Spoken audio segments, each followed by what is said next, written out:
All right. February is Black History Month. You kids know what Black History Month is? No. What do you mean no? Our classes didn't teach us. They didn't teach you anything in class this month at all. I mean, we learned about the people who are represented. We learned about, the months. But Martin Luther King Jr., Rosa Parks, Jackie Robinson. I didn't learn about him. He was in my virtual thing. But they didn't teach us anything about Black History Month.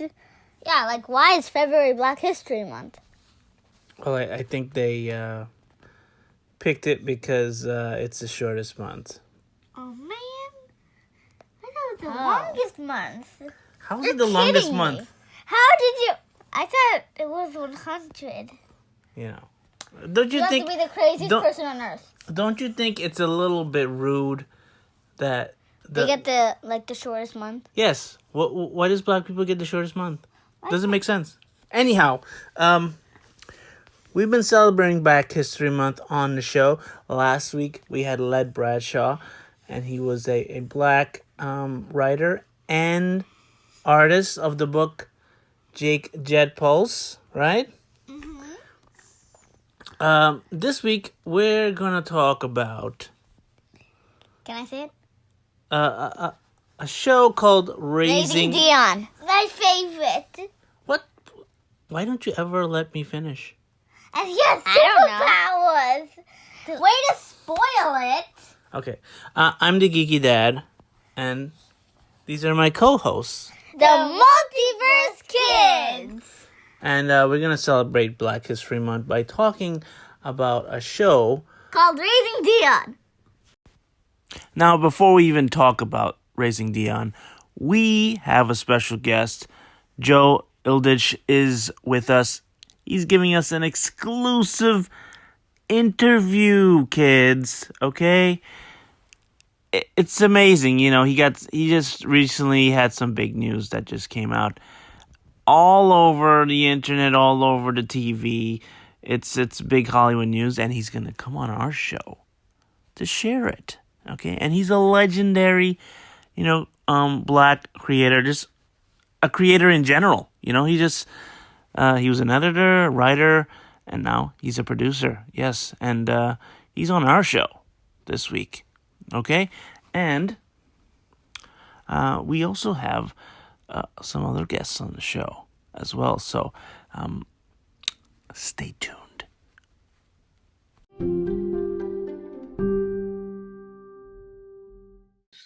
Hi, Joe. Since the last time we spoke, you've made some big movements lately, huh? Yes, that would be fair to say. I've been busy.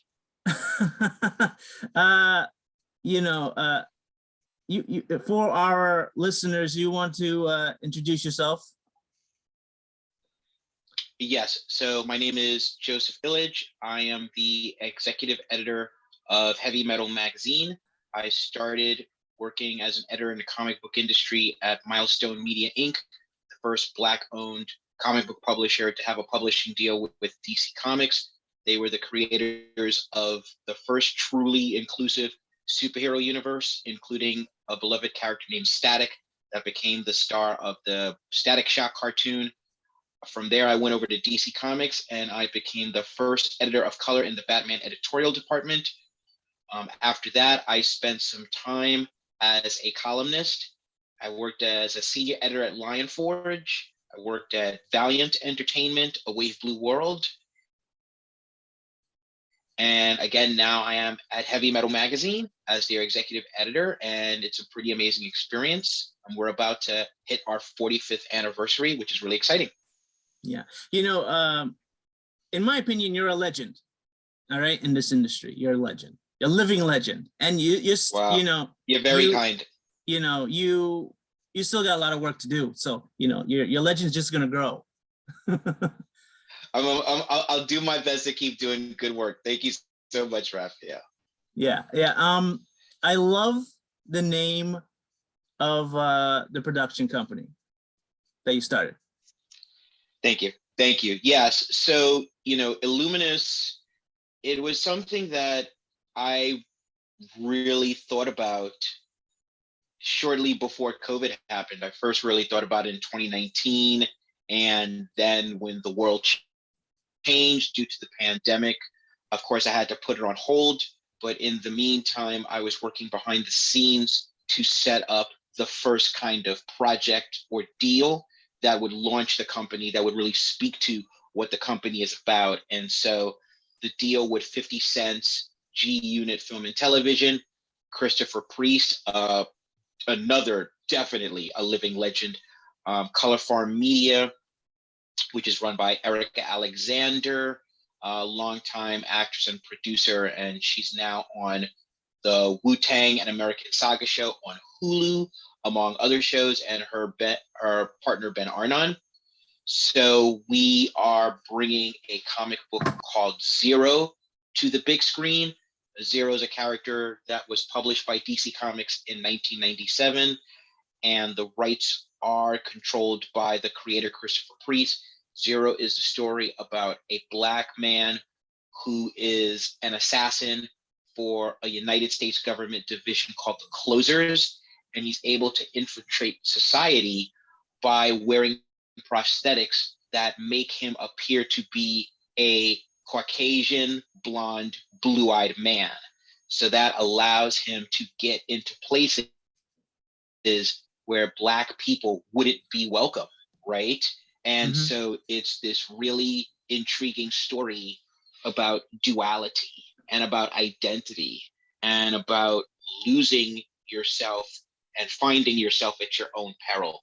And so launching the company with that was important.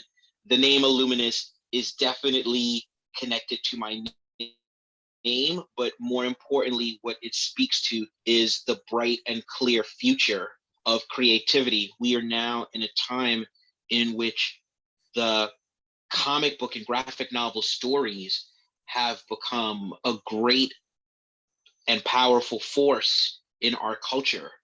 The name Marvel automatically means so many things. When I grew up as a child of the 70s and a teenager of the 80s, I was considered an outcast for being a comic book geek. And now we're in a world where people literally get sex because they work at Marvel in some way, shape, or form. So that's the world in which we live. And so the comic book mythologies have made a great impression in our world. And so having the opportunity to take stories from the comic book landscape to film and TV and streaming media, especially stories created by visionary minds of color, is really exciting. And so Zero is the first project. Yeah, I'm very excited. You know, I mean, it's too early to talk about casting and directors and whatnot. I'm sure you have your definitely. Yeah, I'm sure you have your dream picks in your head, though. Sure. You know, listen, there are really, of course, some amazing actors out there. Yahya Abdul-Mateen II. Oh yeah. I mean, come on, like that's an automatic, right? So that would be an example of someone, you know, that I would be thinking of. Jonathan Majors is an exceptional actor from Lovecraft Country, and now he's Kang in the Marvel Cinematic Universe, right? So we're at a time when there are just so many possibilities, right? So yeah, you know, it's not hard trying to imagine who will play the character of Zero. At least that aspect of his character, when he becomes the Caucasian blue-eyed blonde male, you know, who plays that aspect of Zero? That's right. I was going to bring that up because another conversation. I was hoping, you know, I don't think you should do like the white chicks route and put prosthetics. Well, you know, listen, that is not going to be my responsibility to figure out, but I feel really confident that however we do it, however it gets handled, it will be convincing and compelling. Yeah. recently, a while back, the head at Warner Brothers made an announcement about certain superheroes should be on the big screen, and he gave some examples of some superheroes that were going to be just straight to streaming HBO Max movies, and Right. Blue Beetle, Batgirl, and Static was on the streaming list of characters. And many fans online had an uproar over that because they felt like Static was being marginalized. He shouldn't be relegated to streaming. He should be big screen. He should be A-list. So there's a number of perspectives on that. Number one is people adopting the narrative that streaming is lesser than, right? Jack Reacher, who is one of the most popular adventure characters in our global culture, had a stronger impression of Amazon Prime series, so much so that 3 days after the debut, Amazon automatically said, okay, we're approving a second season. That made more of an impression ultimately than the Tom Cruise big screen films. So we have to be careful to not think of streaming as lesser than. Secondly, since that statement was made, Blue Beetle was moved to a big screen plan. So the same can absolutely happen for Static. And so we have to wait and see.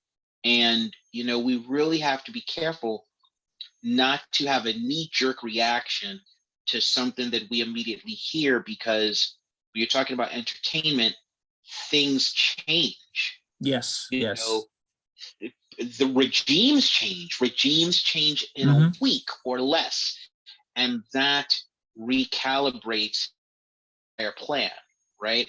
So let's see. We won't really know until it's done and we see where it ends up, because they could decide to do a simultaneous plan, similar to how they handled the Matrix Resurrections, right? So there's still an opportunity for them to modify their planning. So let's see what happens. Since the release of Black Panther, I thought we'd have way more Black-centric blockbusters after that, but we actually didn't have that many, I thought. Well, I mean, I think it depends on how you look at it. So the Black Panther film definitely helped inform any MCU film, almost any MCU film that came out after it. Black Panther's presence in the Avengers films after that, the presence of the Dora Milaje in The Falcon and the Winter Soldier, the fact Anthony Mackie, Sam Wilson is going to be Captain America in the next Captain America film, right? The fact that after Black Panther, you were able to get things like Lovecraft Country. Black Panther definitely was a pebble in the pond. And it's funny, I see people online and they're arguing about, are they going to recast Black Panther or not? And I'm just thinking, you're living in a golden age. When I was a kid, this was a fantasy. There was no chance that this was going to happen, right? So your biggest concern is whether Black Panther is going to be recast. Cry me a river. You are living in a golden age now. The Marvel Cinematic Universe is continuing to show so much diversity. We're going to get a Muslim American superhero. Kamala Khan is going to be on Disney Plus, right? Like, we have women characters leading blockbuster franchises, so impactful that Scarlett Johansson could sue Disney for double-digit millions of dollars and still be working for them afterwards, right? Like, this is the golden age. I'm honestly not interested in complaints. I'm interested in appreciation and how we're going to make more of these things. Yeah, I agree. I had a couple of other Black creators on this episode and some Black podcasters, and they're all giving their opinions on who they think is the greatest Black superhero of all time. Who do you think it is? All time? Yes. I think that's a really heavy question, and I don't even know if it's a fair question. I think it's really person to person. There are a number of people who would tell you Black Panther. There are a number of people who would tell you Luke Cage. There are a number of people who would tell you Static, right? Right. It's a generational question. It's a personal thing, yeah. It's a personal question because no one's asking who's the greatest white superhero of all time, right? Right. So it's like it's a question that is really based on the. But when you look at these popular Black characters, they are symbolic of the times, of the social conditions in which they were created. What Luke Cage represents, Luke Cage being a bulletproof man created the decade after a number of Black leaders were shot to death, right? Black Panther, albeit created by two white men, Stan Lee and Jack Kirby, right? Black Panther, the idea of a African society that represents the elite of humanity and the elite of technological possibility, a nation that was never colonized, that was created during the depth of the civil rights movement. These things are not coincidences.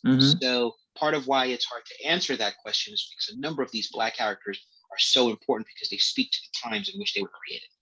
Yes. I love that answer. You know, I always debate on I feel as if like Luke Cage in the 70s,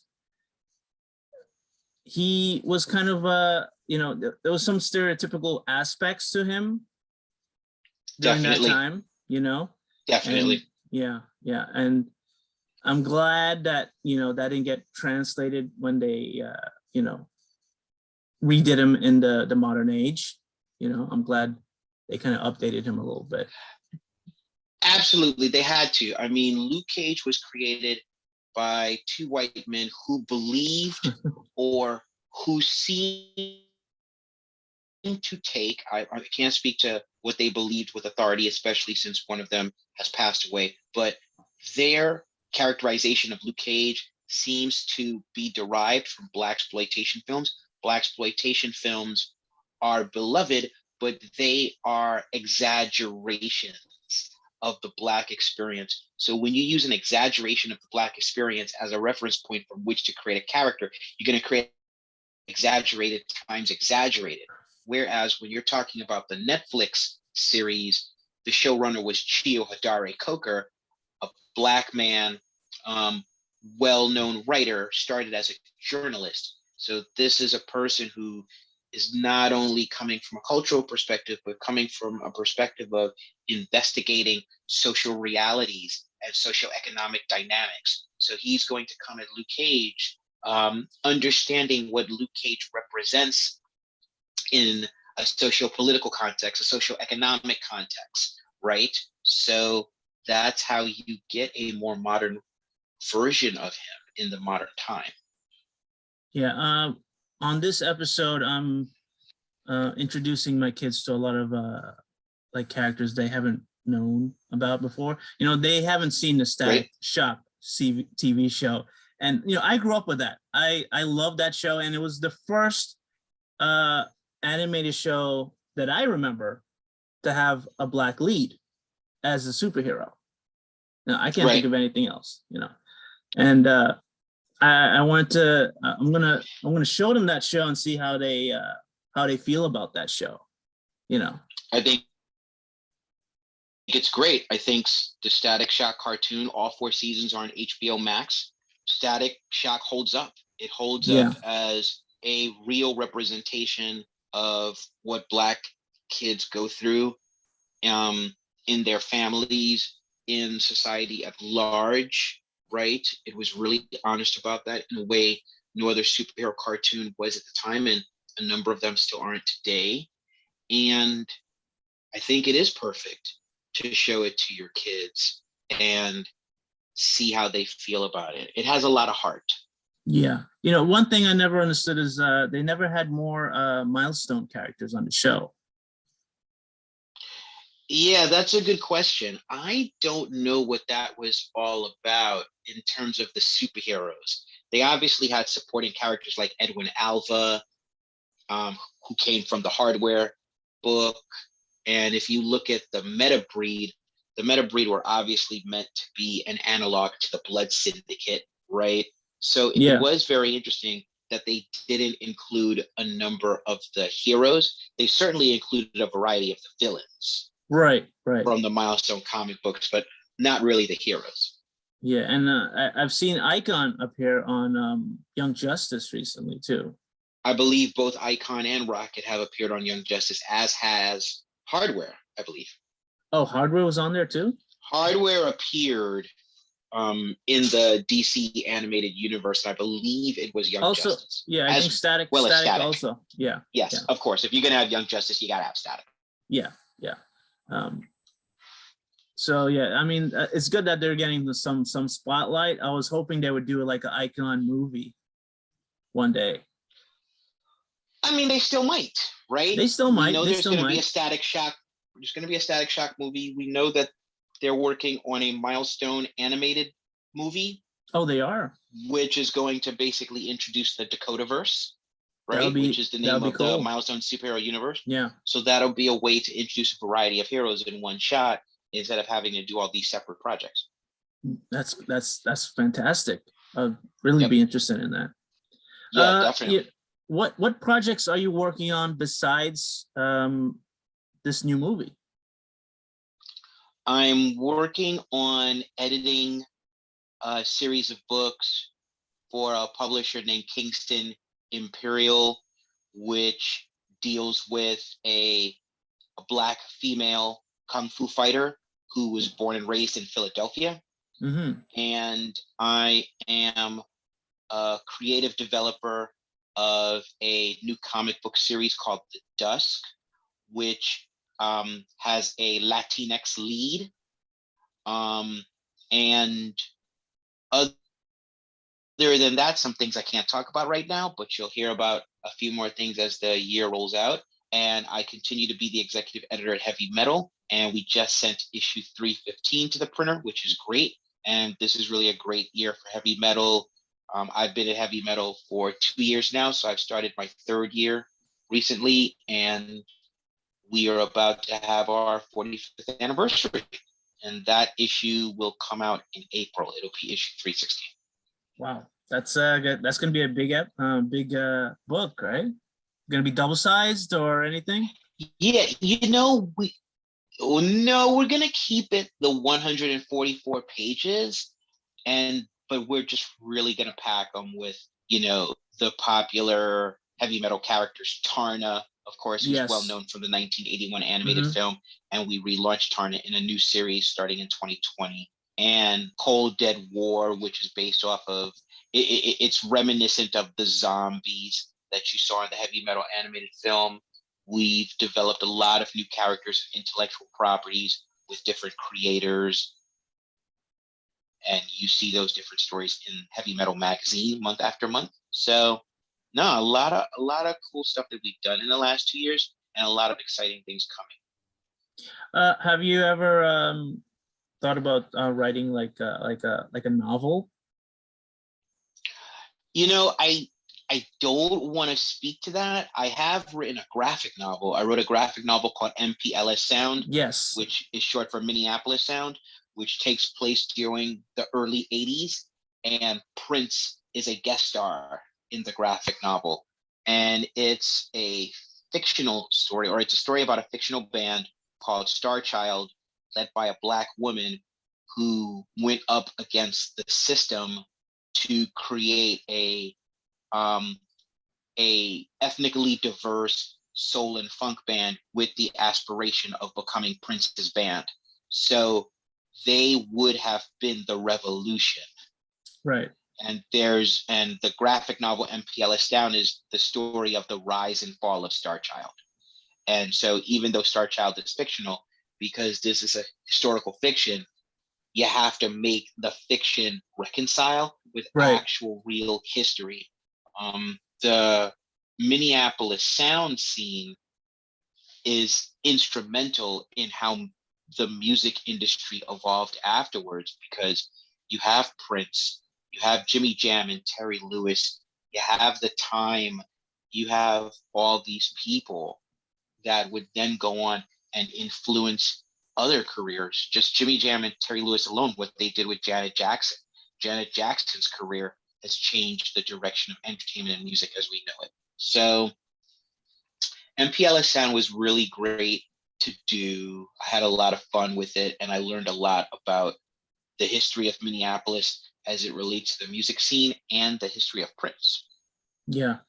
I love Prince. Yeah. Is this before he died? You did this book, or? No, well, Prince died in 2016, and the MPLS Sound graphic novel came out in April of last year. Oh, but I'm saying, like, when you were working on it, was he still alive? No, he was not. Okay. He was not. Okay. Because I was working on it from 2019 to 2020, and he had already passed away by then. Oh, because I heard that, his associates don't like to have, his image in things without permission and stuff like that. They were fine with it. Well, I can't speak to that.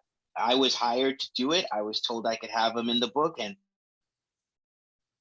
my presumption is that the publisher deals with things like that. That's the beauty of being a writer, is I don't have to worry about that. If you give me the job and you tell me that I can have him appear in the book, then so be it. He's not the star of the book by any stretch of the imagination, but whenever he appears, he pushes characters. He pushes the story forward. He's a catalyst for the drama. I seen you worked on so many characters from Marvel and DC. Has there DC? I haven't worked at Marvel yet. Oh, you didn't work on Marvel yet? No, would you like to work Marvel? But would you like to work at Marvel? I would say yes. I think there are some interesting characters that I would love to be able to work on at Marvel Comics. Sure, I mean, come on, Marvel is one of the greatest universes. Well, you know what? That's their choice. That's their choice. What are you gonna do? But Marvel's doing just fine. If they want me, they know where to find me. Yes, Marvel. Look for him. I want to see him work on a Marvel title. Oh, that would be something. That would be something. I have a serious affection. Is there a particular character at Marvel that you would want to work on the most? From what context? As a writer or an editor? Both. I would be totally interested in writing Hawkeye, and I would be interested in editing Spider-Man. Oh, I would love to see you edit Spider-Man. Yeah, Spidey's probably my favorite Marvel character, and he's probably one of my top 10 favorite superheroes. Yeah, cool. I would love to see like Christopher Priest writing Spider-Man. Well, Christopher Priest wrote Spider-Man, and Christopher Priest started his editorial career in comics running the Spider-Man books. Which issues were that? This was in his early 20s. This was in his early 20s when he went by his birth name of James C. Owlsley.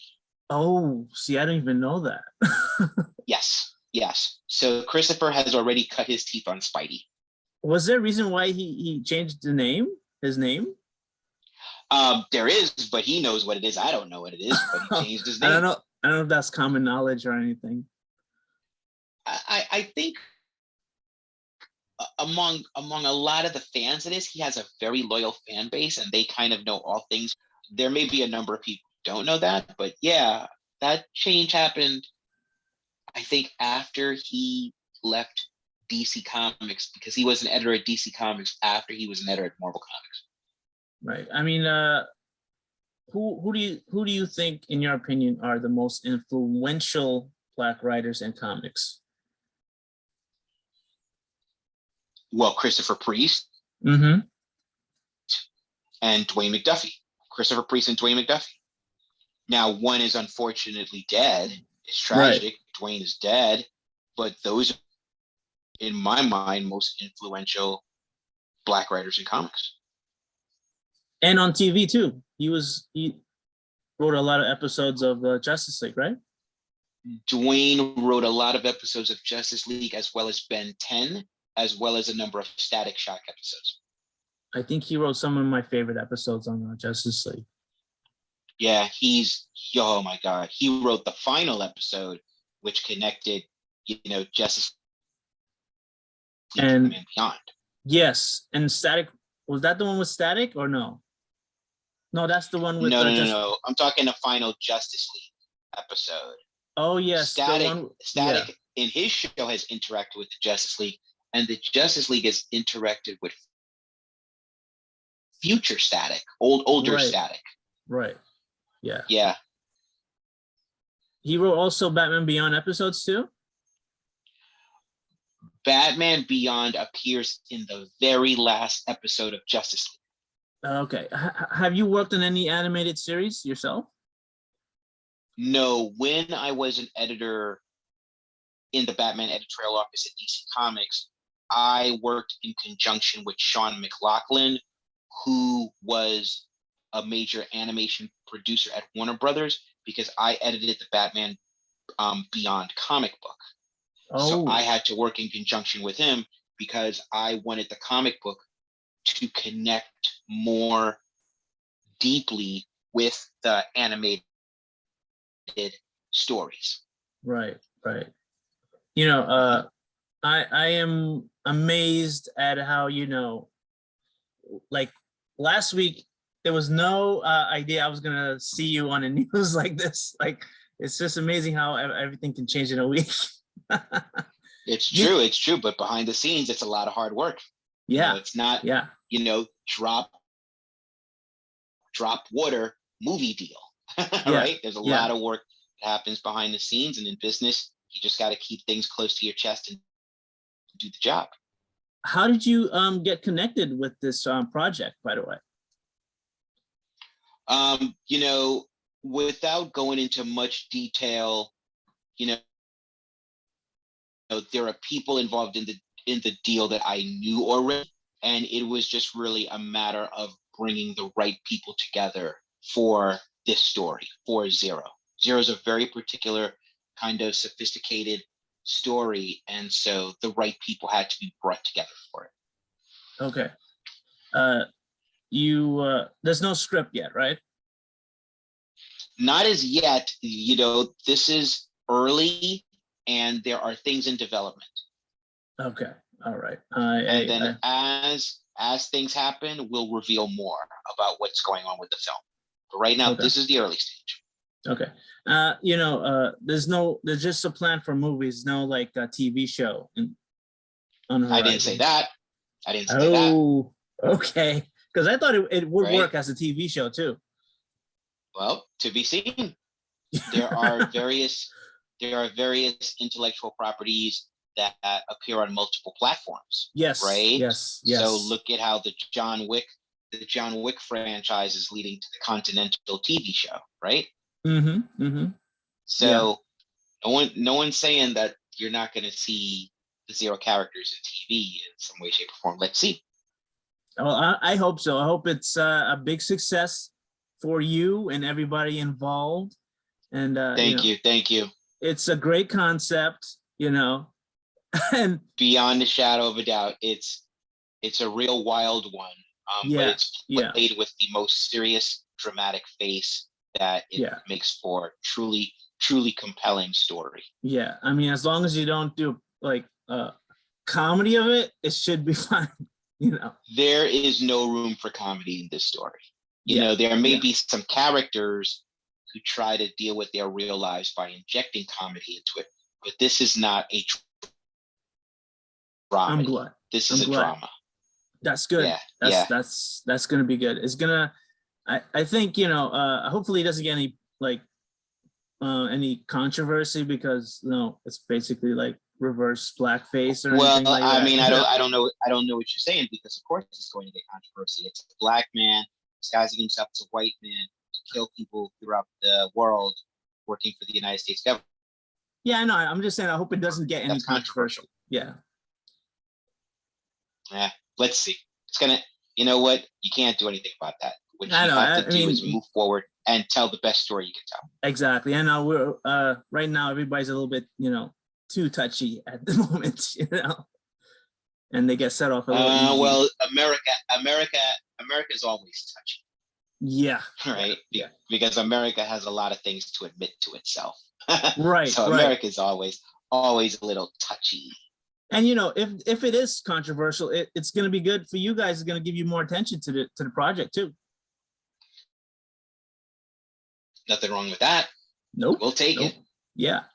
And look, you already got so much press already, and nothing's even been released yet. So we're very happy with the positive response to this project. It's really taken some time, but we feel like it's going to be really unique, and it's going to stand out among a lot of other projects. And 50 Cent with his Power franchise has made such an impact that is really a great warm-up for what Zero is going to be. So the rights of this character doesn't belong to Warner Bros. At all, not even the print run. They belong to the creator, Christopher Priest. So is he able to reprint the book? I won't speak to that. I think that's something for him to speak to, but he owns the rights to his character. Okay. Because I would actually love to see that back in print, and maybe even see more stories. So would I. Yeah. So would I. Because I never even heard of this book until this announcement was made. I think that was before my time. The original series came out, I think, from May 1997. Oh yeah. I was a kid back then. April 1998. And has this ever been collected in a trade? No. Wow. No. Only the 12 single issues were done, and it was a complete story. It was a 1-year run, and then it ended. Wow. So it's probably pretty hard to find. It's not even on any digital platform or anything, huh? I don't believe it's available digitally. So I think if you wanted to find copies, you'd have to see if your comic book shop has a back issue bin with it, or you'd have to go scouring eBay. Wow. Okay. So yeah, I'm gonna have to dig around in Bulletproof over there. See if they have anything. All right. Do a little bit of digging. See what you can find. Yeah.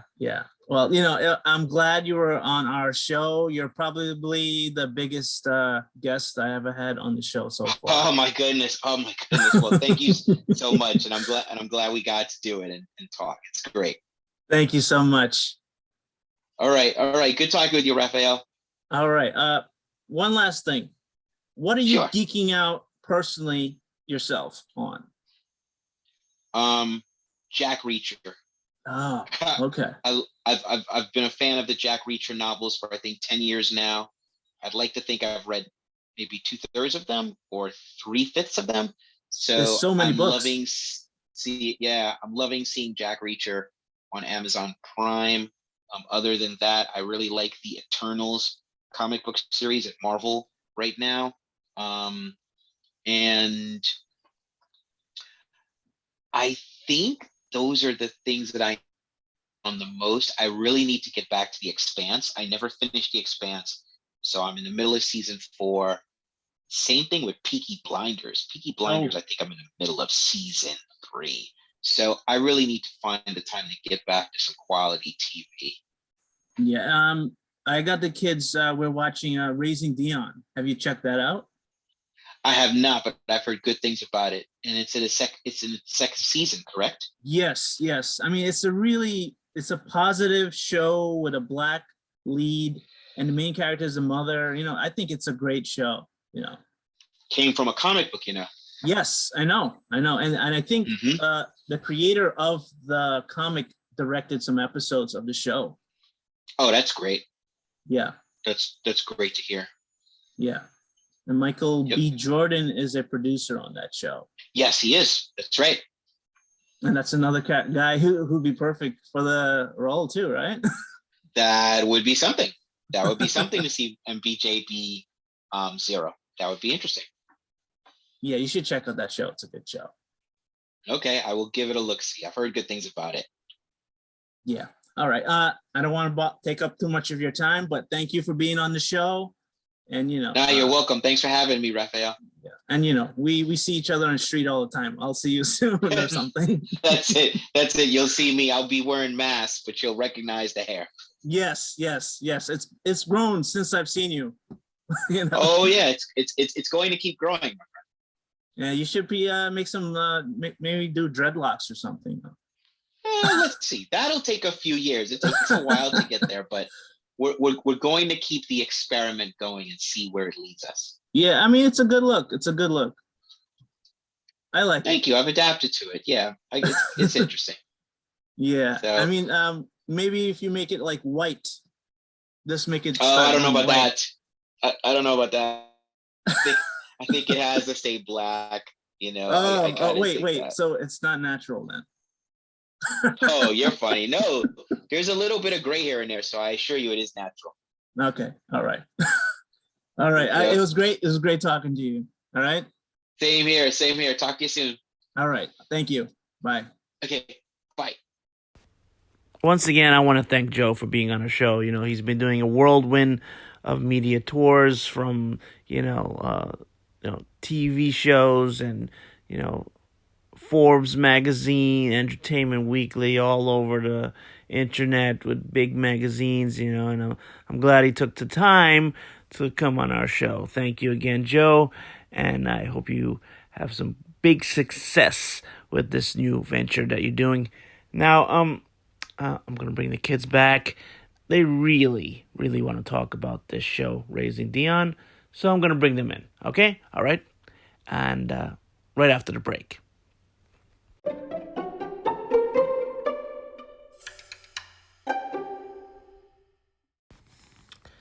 Raising Dion is a history-making show, so it should be discussed during Black History Month because it's about a young black superhero that's a kid, right? Yeah. Yeah. The first season he was 7. 8. He was 8. And now and on the second season he's 10. 10. He's older than me. And he's picking a superhero suit. Yeah, he's picking the superhero suit. Now, which season do you like best? The first season or the second season? Second.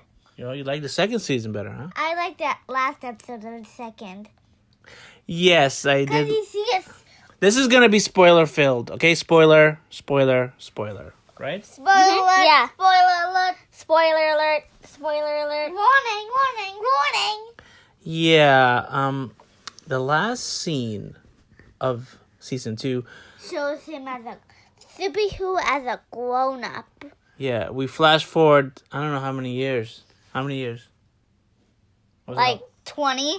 Yeah. And also, he fights Pat. Yeah, Pat is a super villain, right? And he's trying to take over the universe. Yeah. I don't know if they're doing a season 3, but Probably not. that basically, that last scene basically could work as how the show ends, I guess. Nah, It shows the future. no, it's that- kind of like a cliffhanger because I mean, you could still return and maybe show how that ends. That would be cool. it's kind of like a cliffhanger, okay? It would be probably very expensive to show that big battle, though, right? How? Because it's gonna be like he has a whole army, has a whole army of bad guys, and he's an adult. Where's his? And like it looks What like the about- whole Earth got destroyed or something. Where's the triangle of justice? Yeah. I don't know. We don't know. Anyhow, we're gonna do a little recap of what this show is about. It's about a young boy named Dion, and he's he being found- raised by his mother. His father died, and he had powers too. Yes, his father is played by Who? Michael B. Jordan. Yes. Yeah, Michael B. Jordan. Yes. Not Michael A. Jordan. No, not the basketball player. No. And no. Michael B. Jordan was also in Space Jam: A New Legacy. Yes, that's a spoiler too. He was also the villain in Black Panther. Wow. He's in a lot of movies. Yes, he With was. superheroes. Guess what? He was also Johnny Storm in the Fantastic Four. How much people is he? A lot. And I hear that he wants to be the Black Superman. His name is Calvin. I can't remember right now. But he's a pretty big comic book fan. So it's good that he actually was the producer on this show. And this show is actually based off of a comic book. Right? Yeah, that's why I kept on saying issue 108 or something. Yeah, and it has a lot of deep cut Easter eggs. You know, they talk about X-Men and Star Wars, a lot of Star Wars. And it has the Definitely a lot of Spider-Man. They talk about, right? and yeah. And here's a spoiler. What? Dion says, "With great power becomes great responsibility." Yeah. Can I tell you an even bigger spoiler? What? Pat is the crooked man. Well, yeah, that's revealed in the first season. The guy that Dion loves. his godfather, the nerdy comic book guy that you think is good through the whole season and is helping them through the whole season, turns out to be the guy who killed Dion's dad and is trying to kill Dion and all the other super beings. He didn't want to kill Dion. Yeah, he's a giant supervillain called, the Crooked Man, and That's what Dion calls him. It should be called the Lightning Man. It makes no sense. I would say Storm Man. Me too. But, yeah. So, the good thing about this show is I think this is actually the first comic book show that has a young black boy as the hero of the show. Right? Tell them Right? Dion's powers. And we're not counting Static Shock because that was animated. I'm talking about live action. I think this is the first one. I have a question. Yeah. Can I tell them Dion's powers? Dion has a lot of powers. He even makes up powers. Yeah. He can make up powers. He can heal. He can make fire. He can turn invisible. He can teleport. He can move things. This is mine. That's why he's called the Mind Mover. Even so, he has more that power. Yeah. And he can fly because he lifts himself up when he was sick. I mean, I don't like his superpower name. It's kind of lame, Mind Mover. I don't like it. I love it. I think he should come up with a cooler name than that. What do you think? Mind Man. Yeah. Yeah. Because he can do more than just move things with his mind. He can do a lot of things. Like, what if he didn't want to move things? Since he can control ionic things. Ion Man? Ionic Man. Ionic. I don't know. There's already a guy named Ion. Yes, there is. What? Okay. If he DC has a lot of black superheroes that they don't use in live action. And I don't know why that is. The only ones that ever got adapted into real live action stuff was Black Lightning, Cyborg, right? But Cyborg didn't really get his own thing. He's always guest starring in something else, you know? Like Justice League. Yeah, or Doom Patrol. He's in that too. And probably the most famous black superhero to get his own show was before Dion was Static Shock. You guys are too young to have seen that show. One day I'm gonna let you guys watch that show. It's a fun show because he has a lot of DC superheroes in that show as well. Like Wonder Woman? I think Wonder Woman was there. I'm not sure. I know Green Lantern was on the show, Batman was on the show, and some other characters.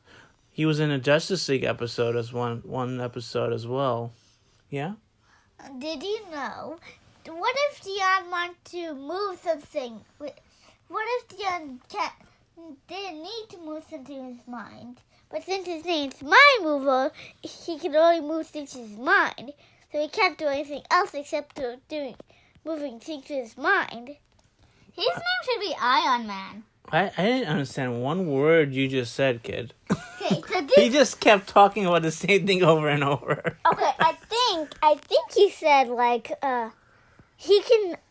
Dion is called Mind Mover, so he should only be able to move things with his mind, right? If he does something else, if he wants to a different power, he can't do it because his name is Mind Mover.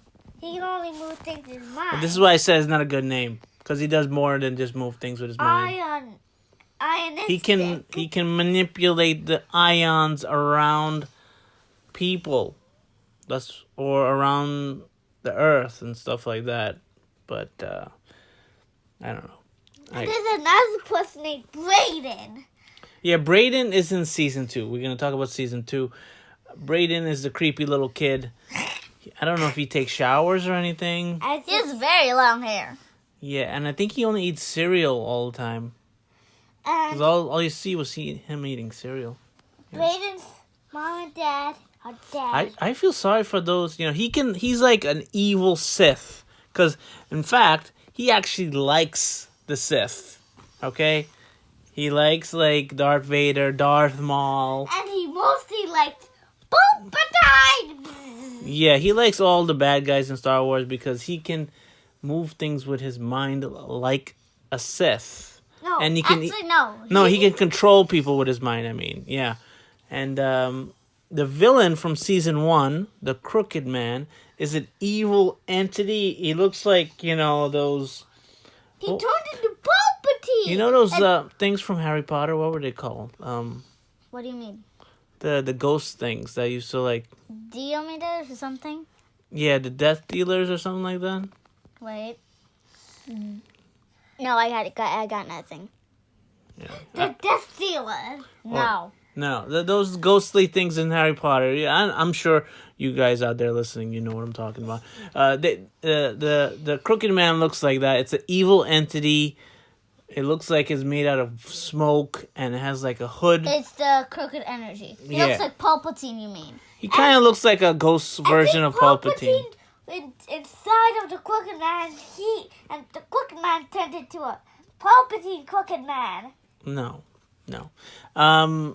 So what happens is that thing takes over the little kid's mind and tries to make him even more evil. And wants him to kill. And Leon. then we also find out that the evil Crooked Man made some virus out of the plants and infecting everybody and turning them into like swamp thing looking things. They all look like little swamp things, right?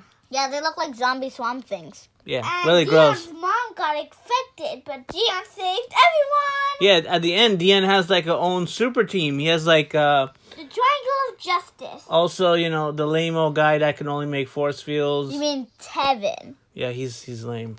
Tevin is like Kevin except with T. Or Devin, 11, or 7. He can create force fields, but when people need a force field, he's not giving them a force field. The mom needed a force field. She's getting attacked. Why can't he send a force field to her or something? But then he would have to fight. I think they could have used his powers a little better, Yeah, maybe they shouldn't have done force field, like something else. Maybe he could create like a force field armor around himself and fight. No, That's what Invisible Woman does. No, this is what I was thinking. Yeah, she can actually fly using the force field. This is what I was thinking. Did you know that? I thought of something. So, he could use his hands to make a force field and some stuff come out of the force field when he wants. Like, if he wants electric to come out, it will come out and blast. Okay, yeah, you lost me again. So the other girl, she can I forgot the other girl's name. She can Janelle. Yeah, Janelle. She can like break everything. She can disintegrate things and put them back together anyhow she wants. She has a cool power, and also at the end, they couldn't figure out what to do with her powers as well, right? Because she was being like beaten up by those zombie things. She didn't kill them at all. No, because they're innocent people, and Nicole said that they shouldn't do it. Ugh, I would have still killed them. That's pretty bad. So they're zombies. The humans, they turned humans at the end. Oh yeah, by the way, yeah, all the zombies are cured, but whatever. I would have killed them. Wow, you're a murderer, geeky dad. Yeah, I'm sorry. I guess I'll be an anti-hero. What's an anti-hero? A bad guy. A hero that kills. You like, like Deadpool? Yeah, Punisher, something like that. Red Hood? Yeah. Venom? Guess. Carnage? Oh no, Carnage is a bad guy. So, can you guys name any other like black superhero? I know. Black Panther. Okay, that's a given. That guy. What? I think he said sockeye. Oh yeah, Falcon. Okay, it sounded different. Frozone. Frozone, yes, Froz. From Incredibles. Yes. Who else? Wait, boys or girls? Can Nick Fury count as? Yes. He's not really a superhero. Is it only boys or is it boys and girls? Could be girls. Lightning and thunder. Right, Black lightning. we mentioned Black Lightning, yes, but his daughters are also superheroes. Wait, Black Widow. No, not Black Widow. What's wrong with you? Okay, what about Storm? Nobody cares about Storm? I was about to say Storm. Bumblebee. Bumblebee. Vixen. Oh yeah, Vixen. Yeah. She's in DC. Okay? Yeah. Wait. Let's see, who else? Miles Morales. I guess you could say Miles Morales. Yeah, Miles Morales. But he's half Latino, half black. You know. Anybody else? Too bad princesses. I already said Static Shock, but there's also a character from DC. No, Stan Lee. Why would you say that? Watcher. I mean, no, Watcher's not any color. He's an alien. Okay? Yeah. Yeah. Let's see, who else? You just made me forget who else I was gonna say. Oh yeah, DC has a whole bunch of heroes. There's a Cyborg. There's also a guy. He's an alien just like Superman. His name is called Icon. Icon. Icon. You're kidding me. Yes. And Beyonce named himself Icon. no, I said Why would his name be Icon? who? Dion? Yeah, makes no sense. No, there's a character in DC called Icon. Oh, I know. Signal. Signal, yes, from the Batman thing, yeah. We also got let's see, Batwing, right? Yeah. And I guess you can count the new Batwoman on TV. She's black. You know. Wait, it has no. Wait. One of the What? Green Lanterns been black. Yes, one of the Green Lanterns was black. The best one, Jon Stewart. No, Hal Jordan is. No, Jessica Cruz is. Hal. You like Jessica Cruz? I like Hal Jordan. I have a toy of her. You know, they have so many Green Lanterns. It's like they have a Green Lantern for everybody, basically. Everybody has a different Green Lantern. That's their favorite, I guess. But who else? Who else is another good black superhero? I don't know. Icon has a sidekick called Ricochet. No. Or was it Rocket? Was it Rocket or Ricochet? There's another character. Also, he's kind of like a Tony Stark at Marvel. There's two characters like that. Like, I know, Steel. Steel. Yeah. Wow. He's like a little bit like this Tony Stark of Marvel. But there's also another character called Hardware. He has like a whole armor and stuff and flies around. Yeah, Heart. Yeah. Ironheart. You can say that. Yeah, yeah. But the thing, you forgot, like, did you say Falcon already? Yes. I Okay. said it. But he also, he's also Captain America now. Captain America. Yeah, yeah. So. Falcon America. Captain Falcon. Captain Falcon. Yeah. I think we might have some more, but that's all we can think about for now. Dion. And we can add Dion to that list. Yes. All I keep on thinking about is Tiana. Huh? Tiana. Disney princesses. Tiana's not a superhero. I know that. It just keeps on popping up in my head. Oh boy. Yeah. I mean, Wait. what? What?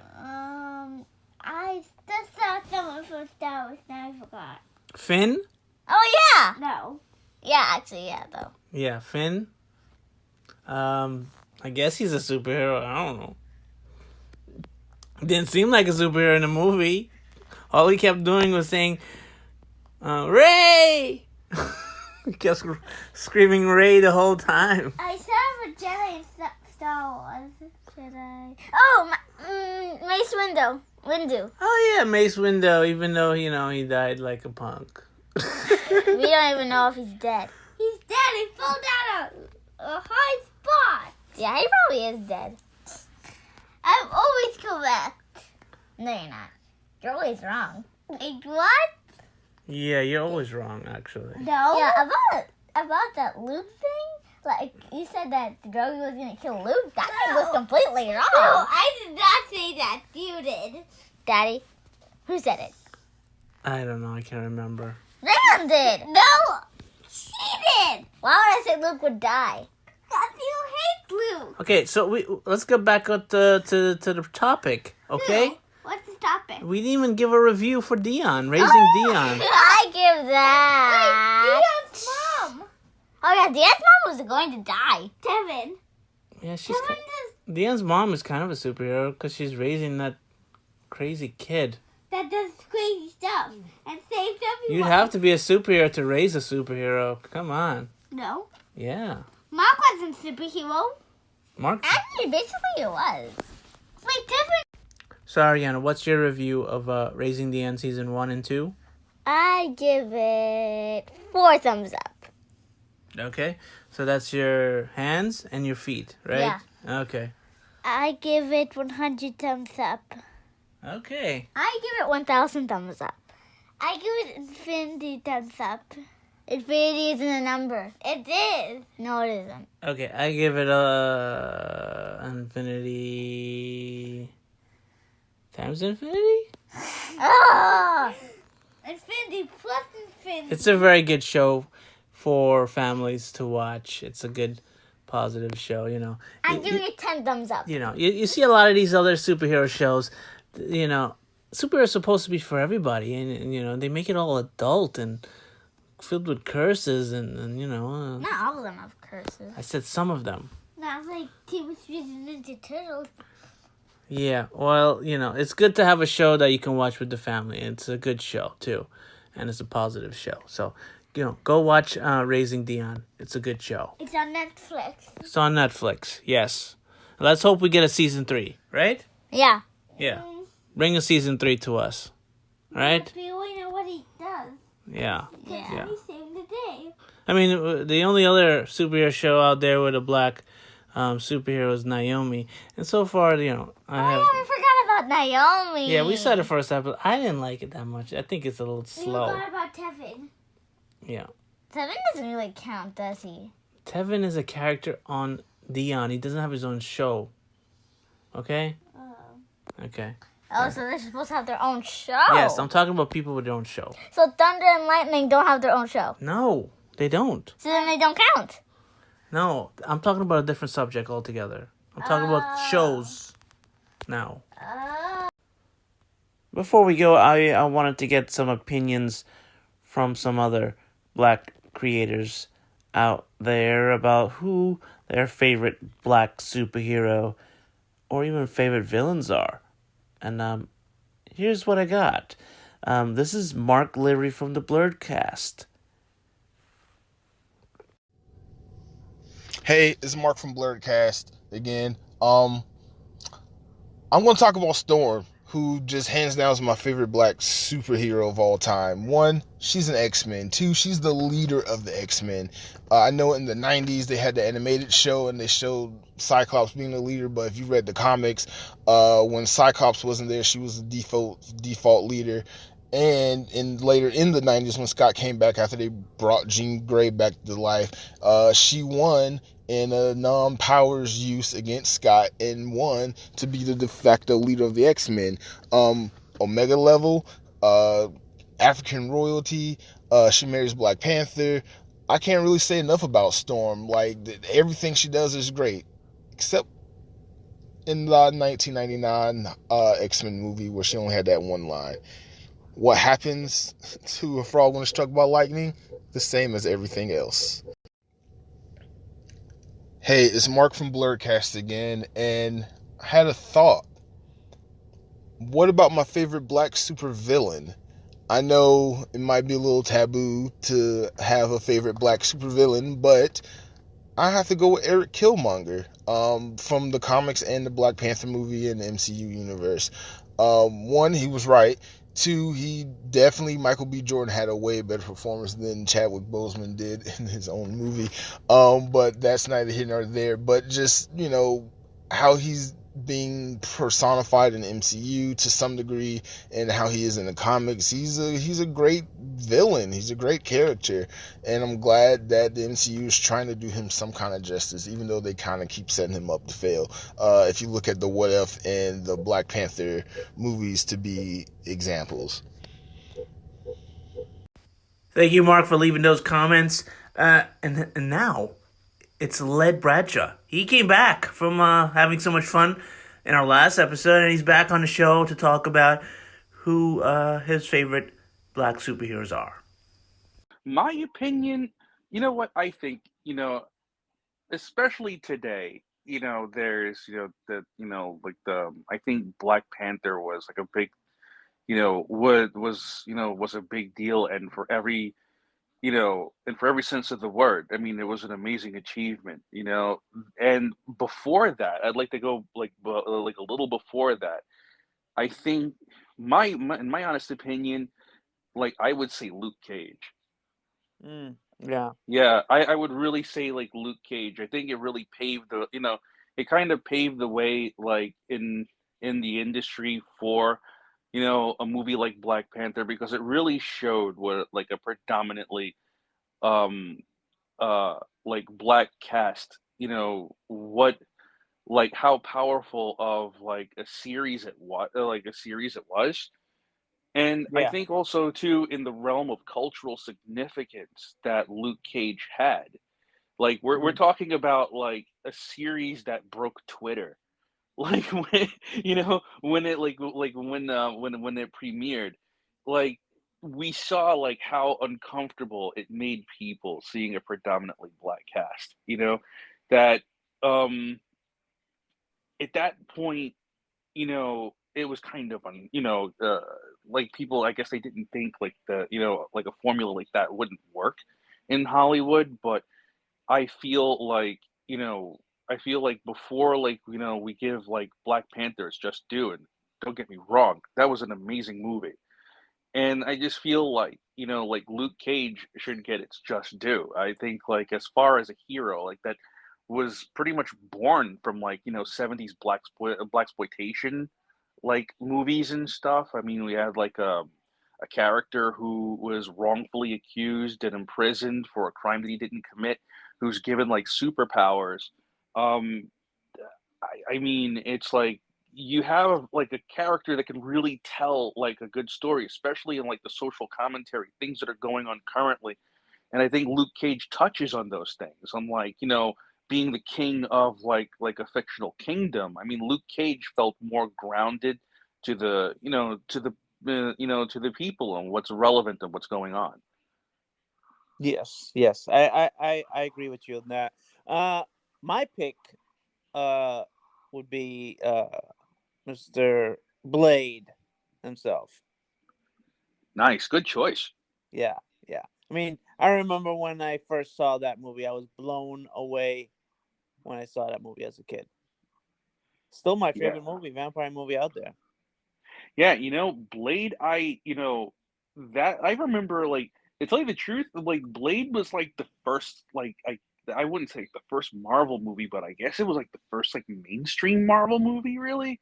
Mm-hmm. Was like Blade, yeah, and just like the degree of coolness that Wesley Snipes brought to the character, it was just like, like it was just really intense, man. It was like I remember I was all for like the Blade movies too, and it was like that. Wow, this is awesome. I completely forgot about Blade. This is a good one, man. Mm-hmm. Mm-hmm. But yeah, I mean, it's like these, both are great heroes, and both like have like their significance. I look at that, especially like with Blade, his story. So Yeah. yeah, I'm hoping they can give Luke Cage a big screen treatment. Bring back the same actor. He was good. yeah. Mike Coulter did an awesome job, I think. And to Mm-hmm. be honest with you, I would love to see like I'm very sure that like the Netflix like Marvel series had like a really devoted following because of Daredevil's appearance in No Way Home. Like aside from anybody who hasn't seen it yet, I guess should have spoiler. But I with the popularity of like Daredevil and Kingpin and Hawkeye, I mean it's like I feel like Luke Cage can also have a presence in like the Disney Plus, in like the TV like MCU, in their universe. So Right. I would love to see the character again. They'd probably have to tone it down a little bit, though. Oh yeah, I'm sure. I mean, like even Daredevil, like those Netflix movies that were great, but like they could get a little vicious at times, you Mm-hmm. know. And I mean, it's like, but they were, they were great in their own right. I mean, it was like I think it was like the Daredevil had that one take like Mm-hmm. fight scene, Mm-hmm. which was Yeah. incredible. Yeah, but Mm-hmm. yeah, it's like I would love to see like these characters like highlighted, like Yeah. again. Yeah, Mm-hmm. I would love to see them brought back. I know like Blade is like Blade is making his way into the MCU, so I'm looking forward to see what's going on with that. Like Luke Cage, I would love to see him. I mean, I would love to see more black characters in the MCU versus just like Falcon and Black Panther. I would like to see more, Right. like Right. more black Yeah. characters standing in the forefront along with all the other characters because Mm-hmm. they're they deserve to be there. Right. Right. Yeah. Right. Yeah. One thing Marvel lacks is a lot of black female characters, I think. Right, right. Because I think the only one that they've introduced so far is what is it, Monica Rambeau Right. Right. in And WandaVision. Yeah. and the Dora Majale. Yeah, yeah. Yeah, that's right too. Yeah. And I know there's plenty more. I know, of course, I mean like the most popular I would suppose is like Storm, you Right. know, from Right. the X-Men, but I guess whenever they get to like they get to showing the X-Men on film again, that would be great. But yeah, there really isn't a lot of female black characters in, Yeah. I would say, in both brands, in DC and in Marvel, really. You I mean, know, I mean, you there's know, War Machine and Iron, like there's War Machine, but there's uh, hmm, there's Vixen in DC. right, and there's also well, is Steel still relevant? John Henry Irons, I is he mean, still relevant in the Superman universe? he hasn't That been relevant since Superman died. To tell you the truth, you know. yeah, I mean, it's like, I mean, And like I think it's and I think Shaq killed that relevancy. yeah. I mean, have you been watching the new the Superman and Lois Yes, series? yes. So them bringing back the character, of course, it's nice to see him in some I felt capacity. it was nice to see it, but the storyline is a little convoluted, don't you think? It gets a little complicated because he's from another, Yes. he's from another universe, but then that kind of throws everything off into like, I thought we already had the Crisis on Infinite Earths. I thought there's just one absorbed universe. So how did Yeah. this still happen? I mean, it's like for me, I was like, I'm constantly yelling at my television when I'm watching stuff. So I'm like, well, how did this happen? What's going on? But I, the it's you know, but what I would like to see? I would like to Yeah. see like I would like to see black characters being there. Like it's not like gratuitous. Like you know what I mean? It's not like they just added a You know character just for the what sake I of diversity, yeah. but he's actually relevant to the story. You know? You know what I don't like is when they take a like white character and then make him into a black character. Like I mean, why is that always happening? Yeah, I understand. It's like it's I don't know how to like to really approach it. I mean, it's like I get it. I mean, it's like I guess it's with like the I guess the way how like some people have a debate over like would Idris Elba make a great 007. I Right, mean, right. to be honest with you, I mean, we're in that we're in this time period. We're in this generation where yeah, I would be totally accepting of that, you Mm-hmm. know, and it's but I don't like it when things are forced, you know, Right, like I don't want to feel like okay, like I'm forced to do it because hey, we're hit, we're making changes. I mean, okay, right, well let's be right. true to the character and It tell it feels as it yeah. is.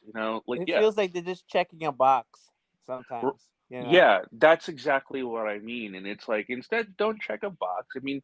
Tell the character as it was meant to be, as it was meant to be told. Like, for instance, like give a good example. Maybe we're not talking but like for instance, like with Iron Fist, with Danny Rand being, a lot of people were angry or upset that he wasn't portrayed as Asian. Now I don't recall him being Asian in the comic books, He's but Asian now, though. right. So it's but like I guess it's been a long time since I picked up a Power Man and Iron Fist comic. I'll admit that. And I was just like, well, what's the problem? I mean, I understand. I mean, it's like the whole Ghost in a Shell thing, having Scarlett Johansson playing a character that's Japanese in the actual, in the actual cartoon, and people saying, hey, well, what's going on? Wait a minute, how is she this character and not that? I mean, but with I'm trying to think of a good example, like when they have like a reimagining of like uh which is common now, like reimagining like a character's history or whatever, or Right. telling a different story, and then they kind of switch things around again. And it's like that, okay, I understand. It's like you know, like I'm accepting of it. I think like any actress or actor should portray any role if they're good at it, you know? Mm-hmm. It's like if they can play that role, if they're great for that role, then that's why they're chosen to play that role. And really shouldn't have to do with like, what ethnicity they are. Right, So right. yeah. Yeah. So I mean, all yeah. I'm saying is, we should have more original black characters. I mean, look at the all the milestone characters that they have, and the only one they ever really adapted was Static. There's so many other cool characters that they never really attempt. You know? Yeah. Yeah, that's true. You know? They could yeah, I mean, and then they have a great lineup too. Mm-hmm. I mean, they have a great lineup, and there's some really cool characters, especially. So like that really should that really should get their time. I Yeah. mean, I mean, instead Static of is doing great. Yeah, they want to do a black Superman movie. Let's see Icon. You know? yeah. I mean, Icon is probably one of their more popular characters, isn't he? Yeah. I mean, he showed up in Yeah. Young Justice. I I that's the reason why like that's what I'm really adamant about. Like really like we need more characters that it's not like everyone has a hero's journey is one that I think of all the time. And I think of when I think of characters and stuff, even in my own character creation, I think that everyone has their own hero's journey, and that should be told. So it shouldn't just be like for white characters or other ethnicities, but for everyone. And so it's like Hmm. telling it from right. So it's like a lot of characters. I mean, it's like okay, like in the Avengers, like we see, like we have Black Panther, we have Falcon, we have like War Machine. Okay, so you have like, and if there's anybody else that I forgot right now at the top of my head, but I mean, but still, there's an entire lineup of other characters that really just don't make the big screen for some reason, that are incredibly popular and should be moved up so that people are more aware that these characters exist. Right. Um, yeah, and the existence of these characters is very important. I'd like to see more like Hispanic, and Latino characters also taking a greater, also a Right. greater role. So Well, that's it's another thing. There's hardly any like Latino characters. right, You right. know, besides America Chavez or who else is there? The fact that we have to think about it Yeah. is like, is just like staggering alone. The fact that Yeah. we actually have to concentrate and Vibe. think about it. That's it. We got Right. vibe.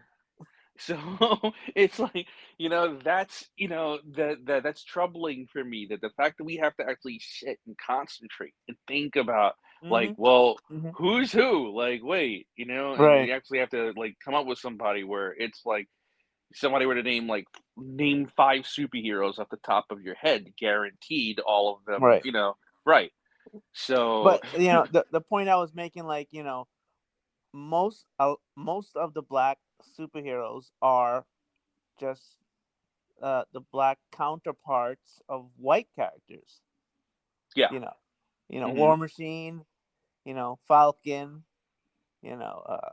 Steel, True. Yeah. Batwing, Hmm. now Batwoman, you know, Right. So they're all even playing like, Green Lantern. yeah, which of Right. course is like John Stewart is probably one of is quite arguably like my favorite Green Lantern. Mine too.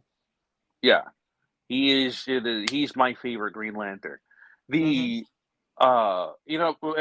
you're right. Like I didn't even stop to think of it. It was like where like the heroes, I would dare say sidekick. You Right. know, Right. but like Falcon to Captain America, like like War Machine to Iron Man, or like it's always like their faithful companion. It's like like the whole like Lone Ranger Tonto syndrome. Hmm. Hmm. you know, Yeah. yeah, But yeah, I mean, I think things are gonna change soon. Yeah. yeah. I see it. I see it changing, and I think like especially now we're living in a world where people want to see you know well, the people want more relatable characters, and they see, and the industry is starting to see just how receptive people are to to accepting characters who are closer to the ground, like more relatable to people, and I think that's what we need. That we need more of that.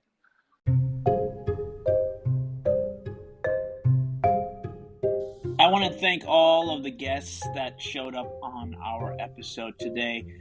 This is the most guests we ever had on the show, and it was. It's going to go down in the history books of our series. It's a big special episode, and I hope you all enjoyed it.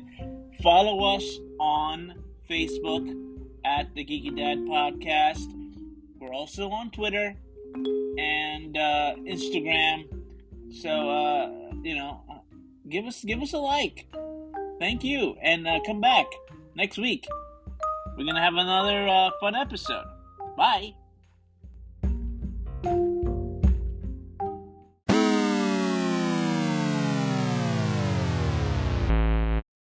Guess what? The show is not done yet. We still have one last shout out to do. It's our birthday for our uncle. Borno! Say happy birthday. Happy birthday, Uncle Borno!